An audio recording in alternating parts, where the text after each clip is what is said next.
الله الرحمن الرحيم نحمده ونصلي على رسوله الكريم أما بعد أعوذ بالله من الشيطان الرجيم بسم الله الرحمن الرحيم ظهر الفساد في البر والبحر بما كسبت أيدي الناس ليذيقهم بعض الذي عملوا لعلهم يرجعون صدق الله مولانا العظيم. میرے محترم بھائیوں، دوستوں، بزرگوں، ہم سب جانتے ہیں کہ اس وقت وبا اپنی پوری تیز رفتاری کے ساتھ آگے بڑھ رہی ہے.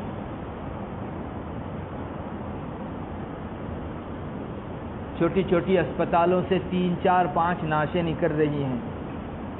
نوساری کا حال ایک رپورٹ کے مطابق روزانہ 40 سے 50 اموات اس شہر میں ہو رہی ہے. ہمارے بہت سارے آس پاس کے گاؤں کے اندر بھی وفات کا سلسلہ بکثرت جاری ہے. اور وفات اور لوگوں کی اموات کتنی کثرت سے ہو رہی ہے، اخبار پر جن لوگوں کی نظر ہے انہیں معلوم ہے. مستقل سمشان گھاٹ نئے بنائے جا رہے ہیں، جلانے کے لیے جگہ نہیں ہے، ہم سب لوگوں کو معلوم ہے. حالات بہت سنگین ہیں، مگر ہماری نگاہیں صرف ان احوال پر رہتی ہے. ہماری چرچاؤں اور تبصروں کے اندر اخبار میں اتنے مرے، فلاں جگہ اتنے وفات پائے، اتنے بیمار ہیں، بس اسی حد تک ہماری چرچا رہتی. زیادہ سے زیادہ ہماری نگاہ اگر آگے گئی تو بعض لوگ اس پر بحث کر لیتے ہیں کہ بھائی اس کے ظاہری اسباب کیا ہیں. آپس میں زیادہ ملنا، ماسک نہ پہننا اور ڈسٹنس نہ رکھنا اور بے احتیاطی برتنا وغیرہ وغیرہ، یہ اسباب بھی ہیں دنیا کے اندر اپنی جگہ. لیکن بہت بری بات ہے کہ ہماری بحثوں کا محور صرف یہ اسباب اور احوال رہتے ہیں. کسی کی نگاہ اس طرف نہیں جاتی کہ اس بیماری کے پیچھے کون سی چیز اصل کام کر رہی ہے. اس چیز کی طرف نہ تو لوگوں کی چرچاؤں میں کوئی موضوع ہے اور نہ کسی کی توجہ جاتی ہے.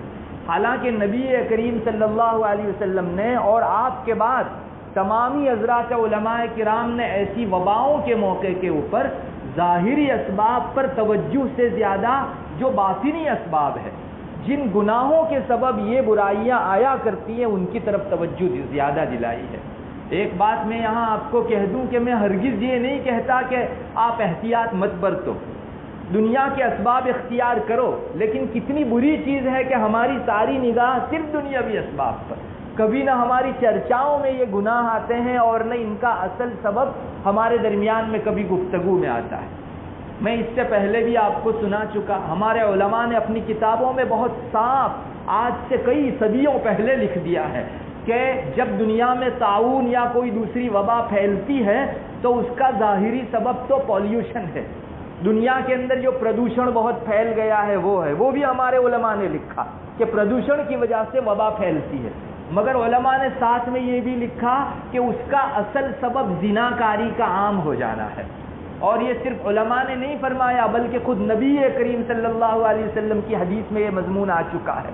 حضرت عبداللہ ابن عمر رضی اللہ تعالی عنہما فرماتے ہیں کہ ایک مرتبہ ہم لوگ بیٹھے ہوئے تھے، نبی کریم صلی اللہ علیہ وسلم تشریف لائے اور آپ نے ہمارے درمیان میں یہ بات فرمائی کہ اے مہاجروں کی جماعت، 5 گناہ جب تم میں 5 بری عادتیں جو تمہارے اندر زیادہ ہونے لگے تو سمجھو کہ پھر سزائیں اللہ تعالیٰ کی اترے گی.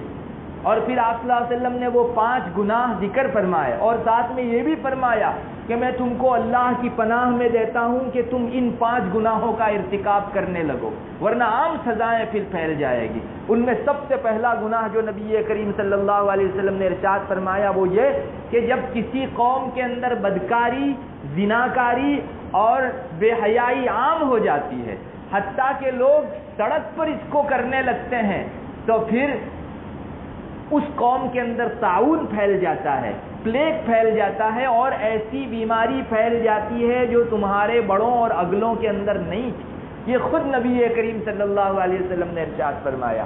اس کے بعد 5 اور گناہ، 4 اور گناہ ذکر فرمائے، ہر ایک کی سزا بھی ذکر کی. میں پوچھتا ہوں کیا ہمارے درمیان میں اس وبا کے سلسلے میں اصل سبب کون سا ہے؟ 24 گھنٹے میں ایک مرتبہ بھی ہماری چرچا میں یہ چیز آتی ہے، جبکہ مومن کی نگاہ تو ان ظاہری اسباب سے زیادہ اصل ان گناہوں کی طرف رہنی چاہیے جن گناہوں کے اندر ایسی دسیوں بیماریاں لانے کی تاثیر اللہ تعالیٰ نے رکھ دی ہے۔ میں آپ کو کہوں گا آپ دسیوں ویکسین بچا لو اور دسیوں ویکسین اپنے اوپر لگوا لو، جب تک یہاں جہاں سے یہ پانی کا بہاؤ آ رہا ہے اس کو بند نہیں کیا جائے گا تو آپ کی ویکسین آپ کو کام نہیں دے گی۔ کتنی احتیاط کرو گے؟ جب تک اللہ کو راضی نہیں کریں گے اس وقت تک یہ بیماری کا بہاؤ اور سیلاب تھمنے والا نہیں ہے۔ کاش مسلمانوں کو اس چیز کی طرف توجہ ہو جائے۔ آج ہمارے معاشرے کے اندر زناکاری کی شرح کوئی کم نہیں ہے۔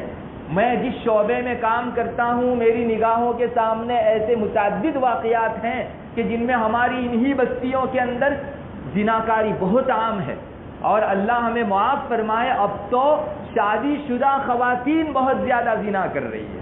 ایک تو کنواری عورت جس کا کوئی شوہر نہیں اور وہ جو ہے اپنی خواہشات کے لیے کوئی موقع نہیں پاتی، وہ اگر کسی گناہ میں مبتلا ہوتی ہے وہ بھی برا ہے، مگر ایک شادی شدہ عورت جس کے سر پر شوہر کا ہاتھ ہے، جس کے 2-3 بچے ہیں، وہ شادی شدہ ہونے کے باوجود بھی زنا کے اندر مبتلا ہو رہی ہے۔ میں کسی اور معاشرے کا نقشہ نہیں کھینچ رہا ہوں، ہمارے انہی آس پاس کے چند گاؤں کا میں نقشہ کھینچ رہا ہوں جہاں زناکاری اتنی زیادہ ہے۔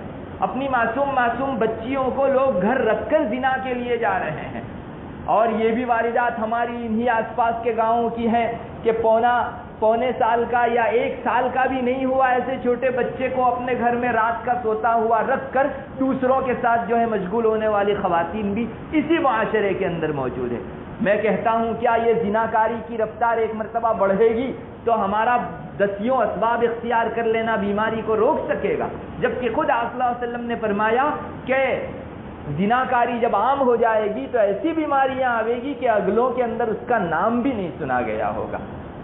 اور ہندوستان کیا بیرون ممالک کیا سارے ممالک ہی کے اندر برسر عام اب یہ گناہ ہونے لگے۔ پچھلے دنوں آپ نے نہیں دیکھا اخباروں کے اندر یہ خبریں سرخی بن کر آیا کرتی تھی کہ فلاں لیڈر نے فلاں خاتون کو اتنی مدت تک اپنی ہوس کا شکار بنایا اور پھر اس کو قتل کر دیا۔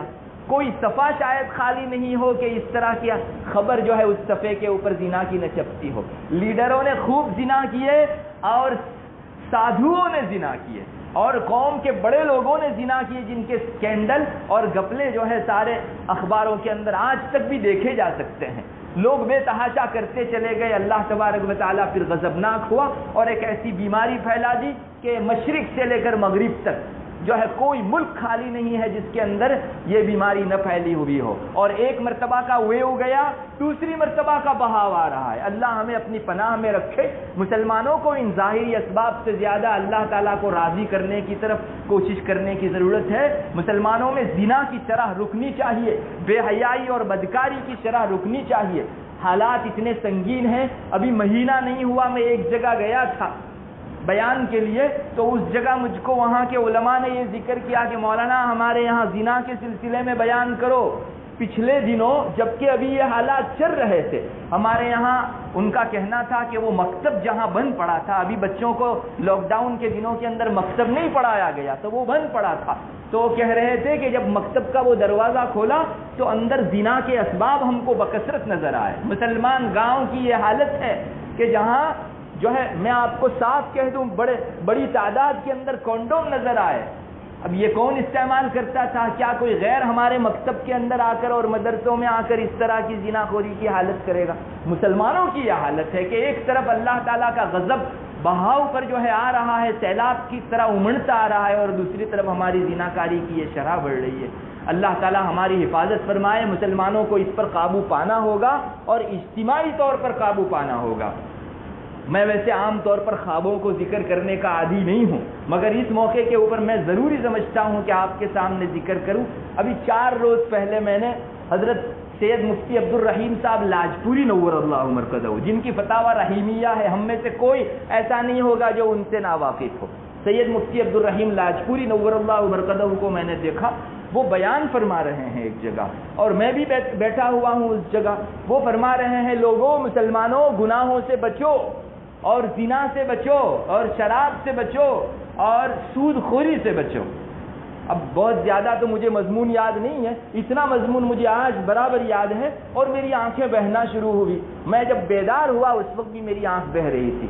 تو یہ تو حدیث شریف میں آیا ہے اور ہمارے بڑوں کی روح اس طرف متوجہ ہے. کاش ہمارے معاشرے والے کم سے کم ان گناہوں کی روک تھام کے سلسلے میں کچھ سوچیں.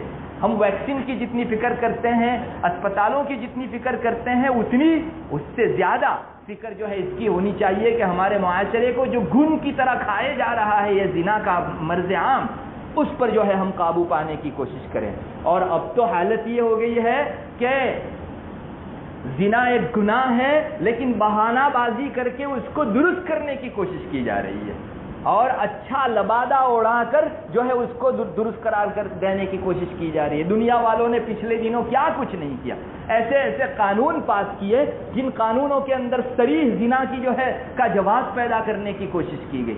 آپ کو شاید معلوم نہ ہو، بہت سے ممالک دنیا کے وہ ہیں، امریکہ میں کتنے ہی علاقے وہ ہیں جہاں مرد اور مرد بھی شادی کر سکتے ہیں، عورت اور عورت بھی شادی کر سکتی ہیں.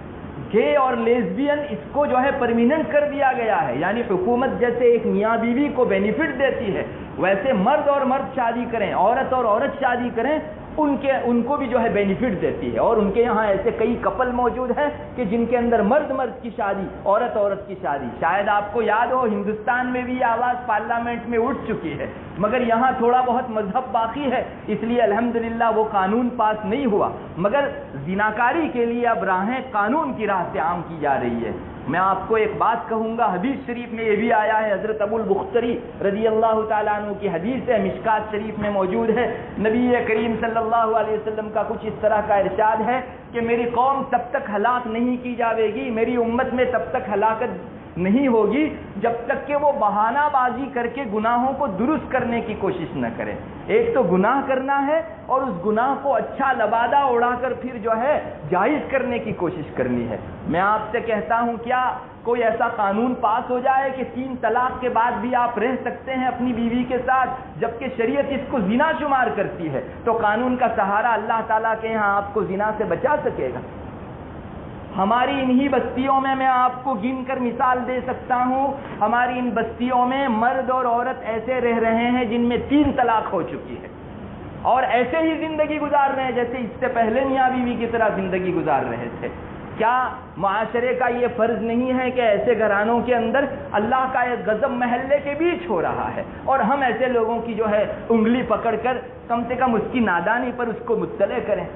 سب لوگ اپنے تئیں مطمئن ہیں، اللہ کی نافرمانی پر نافرمانی ہو رہی ہے، میرے گھر میں کچھ نہیں ہے نا، بس اتنا کر کے انسان خاموش ہو جا رہا ہے. یہ ریلا ایک نہ ایک دن ہمارے پاؤں تلے آوے گا. اور آج دنیا دیکھ رہی ہے، حدیث شریف میں آیا کہ جب کوئی گناہ عام ہو جائے اور لوگوں میں قدرت ہونے کے باوجود لوگ اس کو منع نہ کریں تو پھر اللہ تعالیٰ کے ایسے عذاب کا انتظار کرو جو گنہگار اور بے گناہ سب کو عام ہو جائے گا. یعنی جہاں گنہگار اس میں لپیٹ کے اندر آئیں گے وہاں بے گناہ بھی لپیٹ میں آئیں گے. یہ میں نہیں کہتا، نبی کریم صلی اللہ علیہ وسلم 1400 سال پہلے آج فرما چکے ہیں. ہماری حدیثوں کی کتابوں کے اندر یہ حدیث موجود ہے. اتنا عام گناہ ہو جائے، سڑک پر ہو جائے اور لوگ روک سکیں تب بھی نہ روکیں تو پھر ایسی سزا کا انتظار کرو جو نردوش اور گنہگار سب لوگوں کو ایک لپیٹ کے اندر لے لے گا. واتقوا فتنة لا تصيبن الذين ظلموا منكم خاصة. ایسے فتنے سے بچو اور ڈرو کہ جو فتنہ خاص ظالموں کو اور گنہگاروں کو نہیں لگے گا، سب کو لپیٹ میں لے لے گا. میرے بھائیوں، بہت ضرورت ہے کہ ہم لوگ اللہ کی طرف متوجہ ہوں. سب سے بنیادی چیز ہماری کتابوں میں لکھی ہے، یہ مصیبتیں آتی ہیں تاکہ مومن کم سے کم اللہ کی طرف رجوع کرے. آج ہمیں چاہیے، کتابوں میں، فقہ کی کتابوں میں لکھا ہے کہ جب وبا عام پھیل جائے تو ہر مسلمان کی پہلی ذمہ داری یہ ہے کہ وہ اپنے گھر میں اپنی انفرادی عبادت اللہ تعالیٰ کے سامنے رو دھو کر شروع کرے. کیا ہم نے 2 رکعت مستقل اس کے لیے پڑھی روزانہ کہ اللہ اس وبا کو ٹال دے؟ چاہیے کہ ہم لوگ روزانہ 2 رکعت کم سے کم جو ہے اللہ کے حضور اس نیت سے پڑھیں کہ اللہ پچھلے دنوں گناہ ہوئے ہیں، اسی کرتوت کی یہ ہم کو سزا ہے، تو اس وبا کو ختم فرما دے.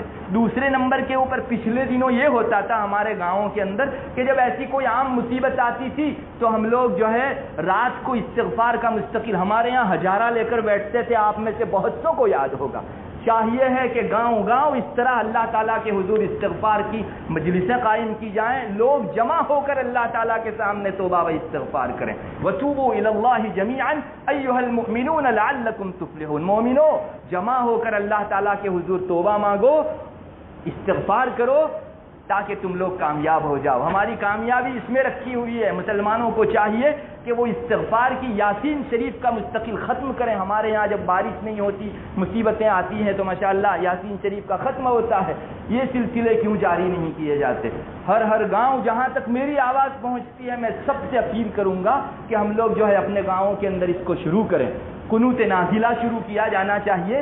ابن نجیم رحمۃ اللہ علیہ حنفیہ کے بہت بڑے امام ہیں. انہوں نے فرمایا کہ جب وبا عام پھیل جائے تو مسلمانوں کو چاہیے کہ فجر کی نماز کے اندر وہ قنوت نازلہ شروع کریں. اس کی بڑی تاثیر ہے.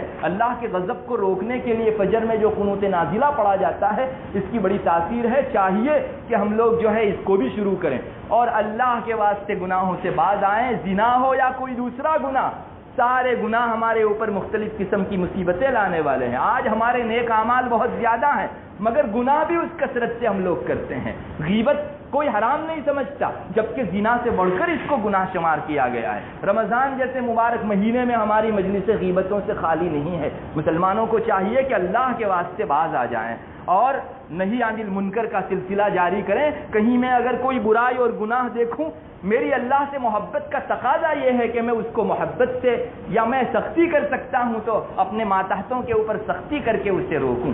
اللہ کرے ان سب چیزوں کی طرف ہماری توجہ ہو، ورنہ حالات بہت سنگین ہیں. میں آپ کو سچ کہتا ہوں، میں کھلا ڈرانے والا ہوں آپ حضرات کو. پچھلے دنوں ایسی وبائیں پھیلی ہیں تو آسمان کی آنکھوں نے ایسے بھی منظر دیکھے ہیں کہ لوگوں کے ہاتھ ناشوں کو اٹھا کر نہیں تھکے، آنکھیں ناشیں دیکھ کر تھک گئی. اتنی کشتے کے پشتے ناشوں کے پڑے تھے. مسلمان دیکھ دیکھ کر جو ہے اس کی آنکھیں تھک جاتی تھی. ہاتھ تو اٹھا کر تھکتے ہی ہیں، آنکھیں بھی جو ہے دیکھ کر تھک جائے گی. اللہ وہ دن نہ دکھلاوے، اس سے پہلے مسلمانوں کو رجوع کی توفیق مرحمت فرماوے. ورنہ یہ جس ڈگر پر بہاؤ جا رہا ہے نہایت سنگین ہے. اور رسول اللہ صلی اللہ علیہ وسلم کے ان ارشادات کی روشنی میں بہت ٹھوس پنے کے ساتھ کہا جا سکتا ہے کہ زنا، اسباب زنا، چاہے وہ لیو ان ریلیشن کے اچھے عنوان سے ہو یا پھر محبت اور لو کے عنوان سے ہو، یہ سب انسان کے لیے زنا کو جائز نہیں قرار دیتا. آج مسلمانوں کے اندر بھائی بولی بہن، منہ بولی بہن اور منہ بولا بھائی، منہ بولی آنٹی کا بھی بڑا رواج ہے. یاد رکھیے اسلام کبھی بھی اس کی اجازت نہیں دیتا. کوئی اجنبی عورت بھرا آپ کے کہنے سے آپ کی بہن کیسے بن جائے گی؟ اور یہ رشتہ اب تک تو منہ بولی بہن کا تھا، لیکن کل کو ایسا پامال ہوتا ہے کہ بھائی بہنوں کا رشتہ بھی جو ہے تقدس اس کا بھی باقی نہیں رہتا. مسلمانوں کو چاہیے کہ ان سب واہیات سے باز آئیں اور اللہ تعالیٰ کے حضور توبہ کریں، اجتماعی توبہ و استغفار کی شکلیں پیدا کریں. قنوت نازلہ کا سلسلہ شروع کیا جائے. خود ہم لوگ گناہ سے بچیں اور گناہ کو دیکھ کر اس کی روک تھام کی کوشش کریں. وآخر دعوانا الحمدللہ رب العالمین. آخر میں بھائی ایک بات یہ کہنی ہے کہ جب ہمارے یہاں صف لگتی ہے تو لوگ بہت سے پیچھے بیٹھ جاتے ہیں. اصل ترتیب یہ ہے کہ آگے جو جگہ خالی ہو اس میں بیٹھنا چاہیے. حدیث شریف میں آتا ہے کہ امام سے جمعہ کے دن قریب رہنا چاہیے. جو آدمی امام سے جتنا دور ہوتا ہے اتنا جنت سے دور ہوتا جاتا ہے. یہ ابو داؤد شریف کے اندر حدیث ہے. ابن الحاج نے تو لکھا ہے کہ امام سے اتنا قریب نماز پڑھنی چاہیے جمعہ کو کہ مقتدی کا کپڑا امام کے کپڑے کو لگے. اتنا جو ہے ہم کو جگہ خالی نہیں رکھنی چاہیے. یہ مزاج بنانا چاہیے کہ آگے جو جگہ خالی ہو اس میں ہم لوگ بیٹھیں. وآخر دعوانا